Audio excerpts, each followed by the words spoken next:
know, based on those two things, is do you feel you're able to control, to put it in the vernacular, your mouth, that you can think before you talk? Well, I've been in this business for 15 years. I let my record of 15 years versus the transgression that you're referring to stand, and you all can make that judgment. I feel very capable of using my mouth in sync with my mind.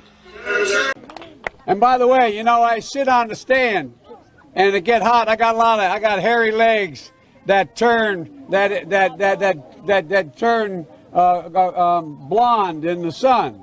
And the kids used to come up and reach in the pool and rub my leg down so it was straight, and then watch the hair come back up again. They'd look at it. So I learned about roaches. I learned about kids jumping on my lap. And I've loved kids jumping on my lap. And I tell you what, the men, they're now all men, the guys I work with down here, and they're all guys at the time, they're all good men. Most of them made an awful lot of themselves.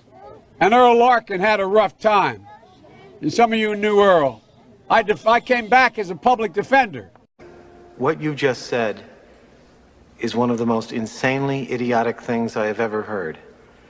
At no point in your rambling, incoherent response were you even close to anything that could be considered a rational thought. Everyone in this room is now dumber for having listened to it. They say you and your record can't take the heat. How would you react to that?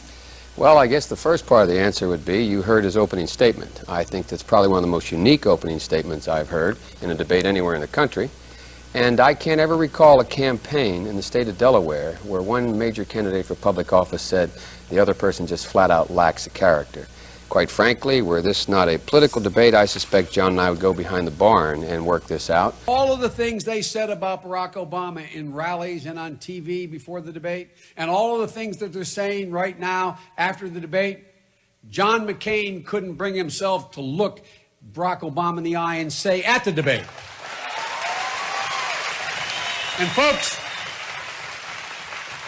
in my neighborhood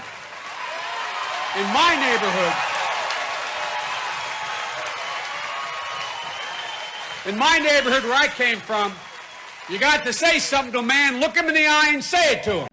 Dear Joe, you're only 12. Your stutter is debilitating. It embarrasses you, and the bullies are vicious. But listen to Mom when she says, bravery resides in every heart, and yours is fierce and clear. Listen to Dad when he says, Joey, when you get knocked down, get up. You know, when I was a teenager in Delaware, for real, I got involved in the civil rights movement. We have the 8th largest black population in America. Most people don't know that. And I'd go to 8 o'clock Mass, then I'd go to Reverend Herring's church where we'd meet in order to organize and figure where we were going to go, whether we were going to desegregate the Rialto movie theater or what we were going to do. I got my education for real in the black church. And that's not hyperbole, it's a fact. When I was 17 years old, like many of you, I participated in sit-ins to desegregate the restaurants and movie houses of Wilmington, Delaware. There was no great movement on the campuses in 1959 and 58 and 60. I came out of the civil rights movement. I was one of those guys that sat in and marched and all that stuff. But no one was moving then. But somebody came along and struck the match that kindled the bonfire. Aren't you embarrassed by the blatant attempts to register phony voters by Acorn, an organization that Barack Obama has been tied to in the past? I am not embarrassed by it. We are not tied to it. But in the past, Senator Obama was a community organizer for Acorn. He was an attorney for Acorn.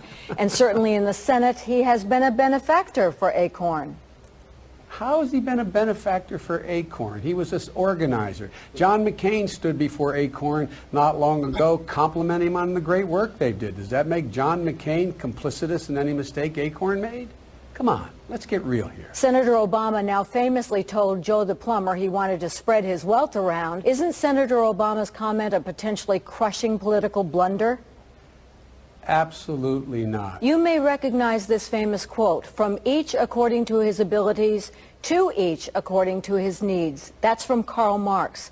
How is Senator Obama not being a Marxist if he intends to spread the wealth around? Are you joking? Is this a joke? No. Or is that a real question? That's a question. It's a ridiculous comparison, with all due respect. Are you forewarning Americans that nothing will be done and that America's days as the world's leading power are over? No, I'm not at all. I don't know who's writing your questions. What do you say to the people who are concerned that Barack Obama will want to turn America into a socialist country much like Sweden? I don't know anybody who thinks that except the far right wing of the Republican Party. And most importantly, President, I just want to say you're a fine candidate. I'm planning on settling for Biden in 2020. I think we should all settle for Biden. I think you could be the Hillary of 2020.